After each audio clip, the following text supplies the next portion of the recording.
No todos soportan lo que estás a punto de escuchar. La mayoría se detiene o apaga la luz antes de tiempo. Pero tú estás aquí, escuchando. Entonces dime, ¿realmente estás preparado? Si es así, suscríbete. Ahora, comencemos con la historia de hoy. Desde tiempos inmemoriales, los habitantes de las regiones montañosas de Chiapas han mantenido una distancia respetuosa de ciertas cuevas que perforan las laderas de sus montañas. No es solo por los peligros naturales que estas cavernas presentan, los derrumbes, las corrientes subterráneas, los pozos profundos donde el agua negra espera en silencio. Es por algo más antiguo, algo que los abuelos cuentan a sus nietos con voces bajas cuando cae la noche. En las comunidades tzotziles y tzeltales, existe una advertencia que se repite de generación en generación. Si entras a las cuevas prohibidas, si te aventuras demasiado profundo en la oscuridad, algo te encontrará. No es un animal, no es un espíritu en el sentido tradicional. Es una presencia física, tangible, pero imposible de comprender completamente. Le llaman de diferentes formas. La mano peluda, el guardián de las profundidades.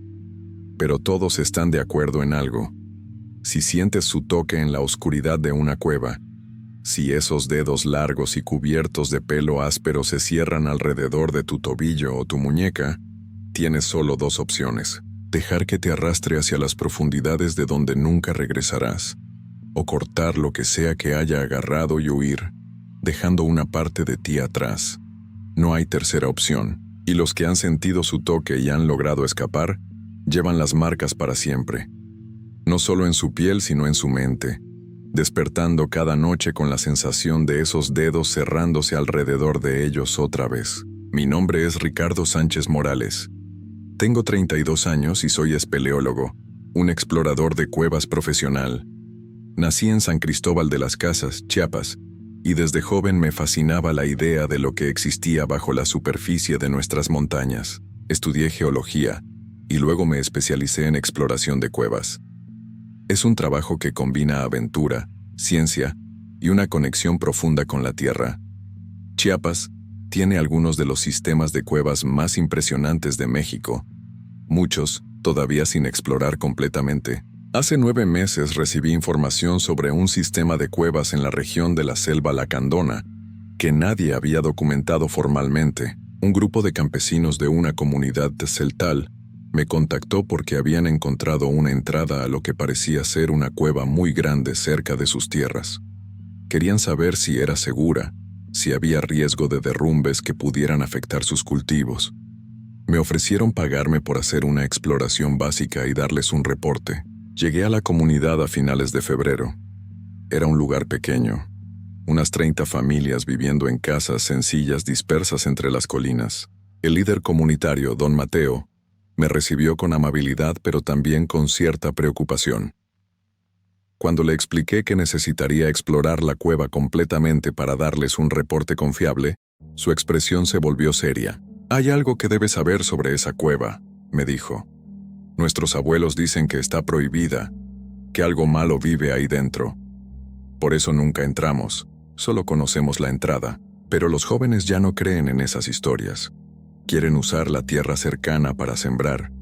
Por eso necesitamos que alguien de fuera, alguien que entienda de ciencia, nos diga si es seguro. Le pregunté qué decían las historias sobre la cueva. Don Mateo dudó antes de responder. Dicen que ahí vive la mano peluda, una criatura que agarra a quien entra demasiado profundo. Hace muchos años, un cazador entró persiguiendo a un venado herido. Escucharon sus gritos desde afuera. Cuando finalmente salió, le faltaba un pie. Decía que algo lo había agarrado del tobillo con fuerza terrible, que tuvo que cortar su propia pierna con su machete para liberarse. Se desangró poco después. Desde entonces, nadie entra a esa cueva. Escuché la historia con respeto, pero internamente la tomé como folclore local. En mi carrera había escuchado docenas de historias similares sobre cuevas supuestamente embrujadas o habitadas por criaturas míticas. La realidad siempre resultaba ser formaciones geológicas inusuales, animales que habían entrado a las cuevas, o simplemente el miedo humano natural a la oscuridad creando leyendas. Al día siguiente, Don Mateo me llevó a la entrada de la cueva junto con 2 jóvenes de la comunidad, José y Miguel, que habían insistido en acompañarme. La entrada era impresionante, una abertura de unos 4 metros de altura en la base de una colina cubierta de selva densa. El aire que salía era frío y húmedo, con ese olor característico a piedra mojada y tierra antigua. Antes de entrar, don Mateo realizó una pequeña ceremonia. Quemó copal y dejó algunas ofrendas de maíz y flores en la entrada. Rezó en tzeltal, pidiendo permiso para que entráramos. Los 2 jóvenes se mostraron escépticos, riendo un poco de la ceremonia, pero don Mateo los regañó. El respeto no cuesta nada, les dijo, y si hay algo ahí dentro, es mejor pedir permiso. Nos equipamos con cascos, lámparas frontales, cuerdas y todo el equipo de seguridad necesario. Le dije a don Mateo que esperara afuera y que si no regresábamos en 4 horas, fuera a buscar ayuda. Él asintió nerviosamente. Entramos a la cueva. Los primeros metros eran relativamente fáciles, un túnel amplio con el piso cubierto de tierra suelta. Pero conforme nos adentrábamos, el espacio se volvía más estrecho y el techo bajaba. Teníamos que agacharnos para avanzar. Las paredes estaban húmedas, cubiertas de formaciones minerales que brillaban con nuestras lámparas. Después de unos 30 minutos de avance, llegamos a una cámara grande. Era impresionante, con un techo que se perdía en la oscuridad arriba de nosotros y varias aberturas que llevaban a otros túneles. Instalamos equipo para mapear la cámara y tomé medidas de la estabilidad de las rocas. Todo parecía sólido. No había riesgo inmediato de derrumbes. José y Miguel exploraban alrededor de la cámara mientras yo trabajaba. En un momento José me llamó. Había encontrado algo interesante en una de las paredes. Me acerqué con mi lámpara y vi lo que había encontrado. Eran marcas en la piedra, no naturales. Parecían arañazos como si algo con garras hubiera raspado la roca. Eran profundos, recientes según la piedra expuestas informaciones minerales encima. Miguel tocó las marcas con sus dedos. Son raras, dijo. Mira, tienen como 5 surcos paralelos, como dedos. Examiné las marcas más de cerca. Tenía razón. Eran 5 líneas paralelas, espaciadas como dedos humanos pero más largas, más profundas de lo que dedos normales podrían hacer en piedra sólida. Había varias de estas marcas en diferentes partes de las paredes de la cámara. Probablemente algún animal, dije. Osos o algún felino grande que entró aquí en algún momento. Aunque las marcas eran extrañas, demasiado deliberadas, demasiado uniformes, decidimos explorar uno de los túneles que salían de la cámara principal. Elegimos el más grande, uno que descendía en un ángulo pronunciado hacia las profundidades de la montaña. Tuvimos que usar cuerdas para bajar con seguridad. La temperatura bajó notablemente conforme descendíamos. El aire se volvió más denso, más pesado. Llegamos a otra cámara, esta más pequeña y con un techo bajo. Había agua en el suelo, formando charcos que reflejaban nuestras luces. Y entonces noté algo que me hizo detenerme. En el lodo del piso había huellas. No eran de animal, eran de mano, pero no manos humanas normales. Las huellas eran enormes, fácilmente el doble del tamaño de mi mano, y estaban cubiertas de impresiones de lo que parecía ser pelo, como si algo con manos gigantes cubiertas de pelo áspero hubiera caminado apoyándose en ellas, dejando estas marcas en el lodo. Miguel vio las huellas y retrocedió inmediatamente.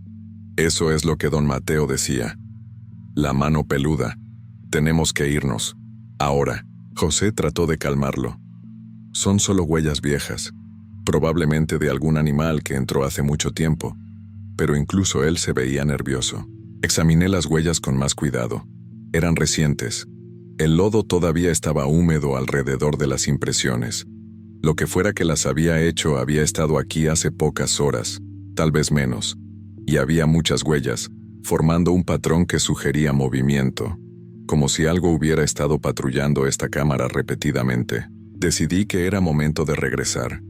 Había visto suficiente para darle a la comunidad un reporte básico sobre la estabilidad estructural de la cueva. No necesitaba explorar más profundo, especialmente con Miguel claramente asustado. Pero cuando nos volteamos para regresar por donde habíamos venido, encontramos algo que nos heló la sangre. La cuerda que habíamos dejado colgando para poder subir de regreso a la cámara superior había sido cortada. Los extremos colgaban apenas alcanzables, claramente cortados con algo afilado, no rotos. Alguien o algo había cortado nuestra única ruta fácil de salida. Podríamos intentar escalar sin la cuerda, pero sería peligroso en esas paredes húmedas y resbaladizas. José gritó hacia arriba. «Don Mateo, ¿hay alguien ahí arriba?» Su voz hizo eco por la cueva, pero no hubo respuesta. Solo silencio. Entonces escuchamos algo. Un sonido de raspado como algo pesado arrastrándose sobre la piedra. Venía de uno de los túneles que salían de esta cámara inferior. Un túnel que no habíamos explorado, que llevaba aún más profundo en la montaña. Miguel ya estaba en pánico. «Tenemos que salir. Ahora. Voy a intentar escalar». Le dije que esperara, que lo pensáramos con calma. Pero entonces el sonido se acercó más, y ahora podíamos escuchar otra cosa. Una respiración. Pesada, húmeda, como algo grande respirando con dificultad, y el sonido de garras o uñas raspando la piedra con cada movimiento. José apuntó su lámpara hacia el túnel de donde venía el sonido. El haz de luz penetró unos metros en la oscuridad, pero no alcanzamos a ver qué estaba haciendo el ruido. Pero entonces algo se movió en el límite de la luz. Algo grande, algo que se retiraba más profundo en el túnel, como si no quisiera ser visto todavía. Miguel ya estaba intentando escalar la pared hacia la cuerda cortada. José y yo lo ayudamos, sosteniéndolo mientras buscaba agarres en la piedra resbaladiza. Logró llegar a la cuerda y comenzó a subir por lo que quedaba de ella. El sonido de raspado se detuvo. Por un momento solo hubo silencio, roto solo por los gruñidos de esfuerzo de Miguel mientras escalaba. Y entonces sentí algo, un cambio en el aire, como si algo muy grande acabara de entrar a la cámara con nosotros, pero desde una dirección que no habíamos estado vigilando. José también lo sintió. Volteamos al mismo tiempo apuntando nuestras lámparas hacia el otro extremo de la cámara, y ahí, saliendo de las sombras, la vimos. La mano. No era solo una mano. Era parte de un brazo, pero eso era todo lo que podíamos ver. Un brazo gigantesco, fácilmente de 2 metros de largo, cubierto completamente de pelo negro y áspero. Terminaba en una mano del tamaño de una pala, con 5 dedos largos y gruesos que terminaban en uñas amarillentas y curvas. El brazo parecía salir directamente de la pared de la cueva, como si el resto del cuerpo estuviera en otra dimensión o escondido en la roca misma. La mano se movió, los dedos abriéndose y cerrándose como probando el aire, y entonces se estiró hacia nosotros. Corrimos. No hubo pensamiento, solo instinto puro de supervivencia. José y yo nos lanzamos hacia la pared donde Miguel todavía estaba escalando. La mano se movió con velocidad imposible para algo tan grande. Los dedos se estiraron, alcanzando, casi tocando el hombro de José. Él se agachó justo a tiempo. Pude escuchar el sonido de las uñas raspando su mochila, rasgando la tela. José gritó y comenzó a escalar desesperadamente. Yo estaba justo detrás de él, mis manos buscando cualquier agarre en la piedra húmeda. La mano se retiró momentáneamente, luego volvió a intentar. Esta vez me agarró del tobillo.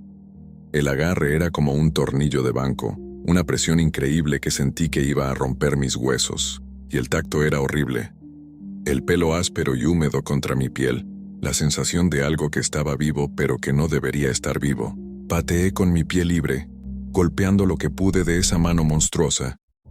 Por algún milagro, el agarre se aflojó lo suficiente para que pudiera liberar mi pie. Continué escalando, sin mirar atrás, mis manos sangrando por agarrar las rocas afiladas con tanta fuerza. Miguel llegó primero a la cámara superior, luego José. Yo era el último. Cuando estaba a medio camino sentí la mano agarrar mi mochila. Me jaló hacia abajo con fuerza terrible. Me quité las correas de la mochila lo más rápido que pude, dejándola caer.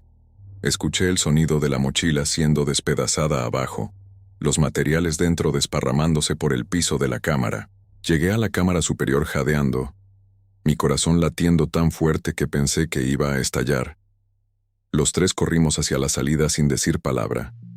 El sonido de raspado nos seguía, más rápido ahora, como si la cosa se hubiera dado cuenta de que estábamos escapando. Llegamos a la entrada de la cueva y salimos a la luz del día. Don Mateo estaba ahí, esperando con expresión de alivio que rápidamente cambió a preocupación cuando vio nuestro estado. Estábamos cubiertos de lodo, rasguñados, sangrando, con nuestras ropas rasgadas. «¿La vieron?», dijo. No era una pregunta, era una afirmación. Yo asentí, todavía sin aliento para hablar. Don Mateo negó con la cabeza tristemente. «Por eso les dije que no entraran profundo. La mano protege esas cuevas. No quiere que nadie baje a las profundidades. Los que lo intentan no siempre regresan». Esa noche, después de limpiarme y curar mis heridas, traté de procesar lo que había visto. Mi mente científica buscaba explicaciones racionales. Tal vez había sido un oso que de alguna forma vivía en esas cuevas, o algún otro animal grande, pero yo sabía que eso no explicaba lo que habíamos visto. Ningún animal tiene un brazo de 2 metros de largo que sale directamente de una pared de roca. Ningún animal tiene una mano del tamaño que vimos. Miguel no habló durante días después de esa experiencia. José decidió irse del pueblo, mudarse a Tuxtla, lejos de esas montañas y esas cuevas. Yo debía haber hecho lo mismo. Debía haber dejado Chiapas, olvidar lo que había visto, continuar con mi vida en otro lugar, pero no pude. La experiencia me obsesionó. Necesitaba entender qué era esa cosa. Necesitaba evidencia. Comencé a investigar historias similares en la región. Descubrí que no era un incidente aislado. A lo largo de las montañas de Chiapas, en diferentes comunidades indígenas, existían relatos sobre la mano peluda. Algunos decían que era un guardián antiguo, puesto ahí por los dioses para proteger tesoros escondidos en las profundidades. Otros decían que era una criatura del inframundo maya Xibalbá, que se había quedado atrapada entre mundos. Todos concordaban en una cosa: era peligrosa y no debía ser provocada, pero yo no podía dejarlo ir. 2 meses después del incidente regresé a la cueva. Esta vez fui solo, en contra de todo sentido común. Llevé equipo mejor, más luces, cámaras. Pensé que si podía fotografiar o filmar a la criatura, tendría evidencia. Podría probar que esto era real. Don Mateo me suplicó que no fuera, pero yo estaba determinado. Hice las ofrendas apropiadas, pedí permiso, me equipé completamente y entré a la cueva en medio del día, cuando el sol estaba alto, como si la luz del día pudiera de alguna forma protegerme de lo que vivía en la oscuridad. Descendí por el mismo camino que habíamos tomado antes. Esta vez traía mi propia cuerda, bien asegurada. Llegué a la cámara inferior donde habíamos visto a la mano. Las huellas todavía estaban ahí en el lodo, ahora secas pero todavía claramente visibles. Instalé mi cámara en un trípode y comencé a filmar. Durante 1 hora no pasó nada. Solo yo en esa cámara húmeda y fría, esperando. Empecé a pensar que había sido un desperdicio de tiempo, que tal vez la criatura solo aparecía cuando había varias personas, cuando se sentía amenazada. Entonces escuché el raspado. Venía del mismo túnel que antes. Apunté mi cámara en esa dirección, mi corazón acelerándose. El sonido se acercaba, y entonces la vi emergiendo de la oscuridad. Era peor de lo que recordaba. La mano era aún más grande de lo que había visto esa primera vez, o tal vez mi memoria había tratado de minimizar el horror. Los dedos eran grotescamente largos, las articulaciones hinchadas, las uñas curvas y amarillentas. Y ahora podía ver más del brazo. Era musculoso, cubierto de ese pelo negro y áspero, con venas visibles pulsando bajo la piel. La criatura pareció darse cuenta de mi presencia inmediatamente. La mano giró, los dedos abriendo y cerrando. Y entonces se movió hacia mí, no lenta como la vez anterior, sino rápida, sorprendentemente rápida. Agarré mi cámara y corrí. Escuché el golpe de la mano contra el trípode, el sonido de metal rompiéndose. Alcancé la cuerda y comencé a subir más rápido de lo que había subido en mi vida. Detrás de mí, podía escuchar a la criatura siguiéndome. Podía sentir el movimiento del aire cuando la mano intentaba alcanzarme. Llegué a la cámara superior y seguí corriendo. No me detuve hasta estar afuera bajo la luz del sol, jadeando y temblando. Había perdido mi cámara, mi equipo, todo, pero había sobrevivido. Esa debió haber sido la última vez. Debí haber aprendido la lección, pero algo había cambiado en mí después de ese segundo encuentro.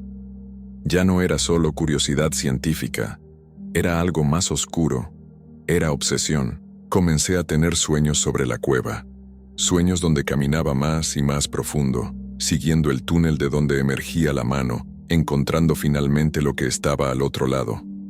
En los sueños, el brazo no era solo un brazo, era parte de algo mucho más grande, algo que vivía en cámaras tan profundas que nadie había llegado nunca. Algo antiguo, tan viejo que había estado ahí desde antes de que los humanos llegaran a estas tierras. Los sueños se volvieron más frecuentes, más intensos. Empecé a sentir un jalón, como si la cueva misma me estuviera llamando, como si la mano quisiera algo de mí, no solo asustarme o alejarme, quería algo más. Don Mateo notó el cambio en mí. Me visitó un día y me dijo algo que me heló. Usted ha sido marcado. La mano no solo lo dejó ir con un propósito. Ahora lo llama, ahora quiere que regrese. He visto esto antes. Una vez que la mano te marca, no puedes resistir por mucho tiempo. Eventualmente todos regresan. Traté de ignorarlo.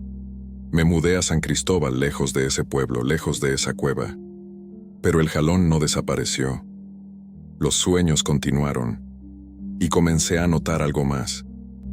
Marcas en mi cuerpo. Eran como rasguños apareciendo durante la noche. 5 líneas paralelas en mi espalda, en mis piernas. Como si algo con 5 dedos me estuviera tocando mientras dormía. Consulté doctores. Me hicieron estudios. No encontraron nada malo físicamente. Un psicólogo me diagnosticó con trastorno obsesivo y ansiedad severa. Me recetó medicamentos, pero no ayudaron. Porque no era mi mente la enferma. Era algo externo que me estaba afectando. 6 meses después de mi segundo viaje a la cueva, no pude resistir más. El jalón era demasiado fuerte. Era como si una cuerda invisible estuviera atada a mi pecho, tirando constantemente en dirección a esa montaña, a esa cueva. Cada día que resistía era una agonía física. Dejé de comer. Dejé de dormir apropiadamente. Solo podía pensar en regresar. Finalmente cedí. Empaqué equipo mínimo y manejé de regreso al pueblo. Llegué de noche. No avisé a nadie. No quería que nadie tratara de detenerme. Caminé directamente a la cueva bajo la luz de la luna. Esta vez no tuve miedo. El miedo había sido reemplazado por algo más. Aceptación. Resignación. Sabía a qué iba. Sabía que probablemente no regresaría. Pero tenía que hacerlo. El jalón era irresistible. Entré a la cueva. Descendí hasta la cámara inferior. Y esta vez no me detuve ahí. Seguí adelante, hacia el túnel de donde siempre había venido la mano. El túnel era estrecho, húmedo, descendiendo en un ángulo pronunciado. Tuve que arrastrarme en algunos lugares. Después de lo que pareció horas, llegué a una cámara. Era enorme, mucho más grande que cualquier otra que hubiera visto. Y ahí, en el centro, finalmente lo vi. No solo la mano, el cuerpo completo. Era grotesco, imposible de describir completamente. Tenía forma vagamente humanoide, pero las proporciones estaban completamente equivocadas. Los brazos eran desproporcionadamente largos, arrastrándose por el suelo. Había varios de ellos, no solo 2. 4 o 5 brazos saliendo de un torso masivo. La piel estaba cubierta de ese pelo negro y áspero. Y la cabeza. No tenía rostro que yo pudiera distinguir. Solo oscuridad donde debería haber estado. La criatura se dio cuenta de mi presencia. Todos sus brazos se movieron al mismo tiempo, las manos gigantes abriéndose, y entonces, para mi sorpresa, no atacó. Simplemente esperó, como si hubiera estado esperando que yo viniera, como si todo este tiempo hubiera estado llamándome para que llegara exactamente a este momento. Entendí entonces. No era un guardián, no estaba protegiendo tesoros o lugares sagrados. Estaba atrapado en estas profundidades, incapaz de salir, buscando algo. O tal vez buscando a alguien. Una de las manos se extendió hacia mí, lentamente, esta vez sin amenaza. Los dedos se abrieron como invitándome a tomar su mano. Y supe con certeza absoluta que si lo hacía, si tocaba esa mano voluntariamente, nunca saldría de esta cueva.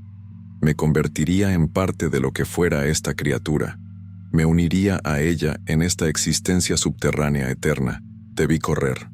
Debí haberme dado vuelta y escalado de regreso a la superficie. Pero no pude moverme. El jalón era demasiado fuerte. Y una parte de mí, una parte que había crecido durante estos meses de obsesión, quería aceptar, quería saber qué había al otro lado. ¿Qué era esta criatura? ¿Por qué existía? Extendí mi mano. Mis dedos rozaron los de la criatura. Y en ese momento todo cambió. Vi cosas, imágenes inundando mi mente. Vi la historia de esta criatura. No era un monstruo. Había sido un guardián una vez, sí. Un protector puesto aquí por los antiguos mayas para proteger algo importante. Pero los siglos pasaron. Los mayas se fueron.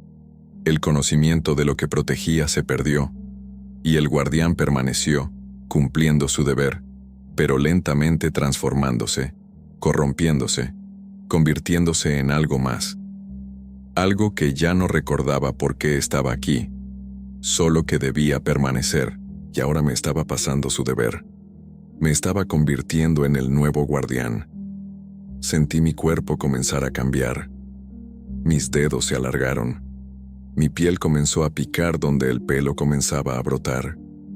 El dolor era insoportable, pero no podía soltar esa mano. Estábamos conectados ahora. No sé cuánto tiempo pasó. Cuando finalmente recuperé algo de conciencia, estaba solo en la cámara. La criatura original se había ido, disuelta, liberada finalmente de su vigilia eterna. Y yo estaba aquí, en su lugar. Traté de salir. Encontré el túnel por el que había venido, pero mi cuerpo no cabía ya. Había crecido. Mis brazos eran demasiado largos, mi forma demasiado distorsionada. Estaba atrapado aquí, en estas profundidades, del mismo modo que mi predecesor había estado atrapado. No sé cuánto tiempo ha pasado desde entonces. En la oscuridad constante de estas cuevas, el tiempo pierde significado. Podría haber sido días, podría haber sido meses. Lo único que sé es que ahora yo soy el guardián. Yo soy la mano peluda que ahora patrulla estos túneles. Y cuando escucho pasos entrando a la cueva, cuando siento la vibración de personas explorando donde no deberían, algo en mí despierta. El instinto de proteger. El impulso de asustar y alejar. Extiendo mis manos, ahora múltiples, ahora monstruosas, y persigo a los intrusos hacia la salida. Pero hay otra parte de mí que hace algo diferente. Busca a alguien específico, alguien lo suficientemente obsesionado, lo suficientemente curioso, lo suficientemente dispuesto a ir más profundo, porque necesito encontrar a mi reemplazo, necesito pasar este deber a otro, necesito ser liberado como fui liberado yo a mi predecesor. Esa es la maldición de la mano peluda. No es simplemente una criatura que vive en cuevas. Es un ciclo, un guardián que busca su reemplazo, atrayéndolo, marcándolo, llamándolo hasta que finalmente venga y tome su lugar. Y entonces, el ciclo comienza de nuevo. Todavía conservo algo de mi humanidad. Todavía sé quién era. Ricardo Sánchez Morales, espeleólogo. Pero esa identidad se desvanece un poco más cada día. Pronto solo quedará el guardián. Solo quedará el instinto de proteger y de buscar. Si encuentran este relato, si alguien lee estas palabras que de alguna forma logré escribir en las paredes de esta cueva con mis garras, tómenlo como advertencia. Las cuevas prohibidas de Chiapas están prohibidas por una razón. Lo que vive en ellas no es solo una leyenda, es real. Y está esperando al próximo que sea lo suficientemente curioso, lo suficientemente tonto, lo suficientemente marcado como para bajar a las profundidades y tomar su lugar en este ciclo eterno de guardianes condenados. No soy el primero, no seré el último. Y si sientes el jalón, si las cuevas te llaman, resiste. Huye lejos. Porque una vez que entras demasiado profundo, una vez que ves lo que vive en la oscuridad, nunca podrás escapar completamente. Te marcará. te llamará, y eventualmente vendrás, como vine yo, como vendrá el próximo, como todos los guardianes antes que nosotros vinieron cuando su tiempo llegó. Las cuevas están esperando, la mano está esperando, y el ciclo nunca termina.